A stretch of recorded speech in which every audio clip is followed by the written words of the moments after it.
நான் அவனை அட்மிட் பண்ணி மானிட்டரில் அவனோட தூக்கம் எப்படி இருக்குன்னு பார்த்தேன். அந்த ஒரு இரவு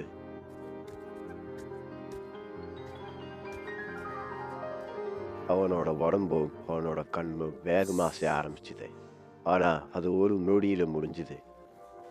அந்த நேரத்தில் அவனோட மூளை ஆழ்ந்த தூக்கத்தில் இருந்ததா எச்சரிக்கை பண்ணுது. ஹேய், நான் சொல்றது கேளு, எழுந்துரு. நீ கனவுல இருக்கியா?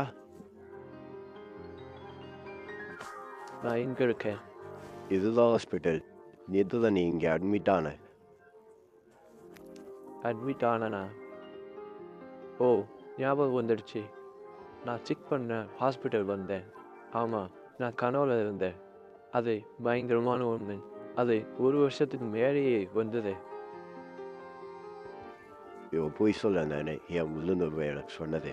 மேலும் அவன் நீண்ட கனவால் அவதிப்பட்டு இருந்தான். டாக்டர், எனக்கு எப்போ தான் குணமாகும்? நான் சில ட்ரீட்மெண்ட்டை பற்றி யோசிச்சுட்டு இருக்கேன். ஆனால் இப்போதைக்கு நீ கொஞ்ச நேரம் பொறுமையாக இருக்கணும். நேற்று நைட் கனவு 10 வருஷமாக நீடிச்சது. அது அதிகமாக மாறிட்டே இருக்கு. நான் சொல்கிறது கேளு முகடாக்கும்.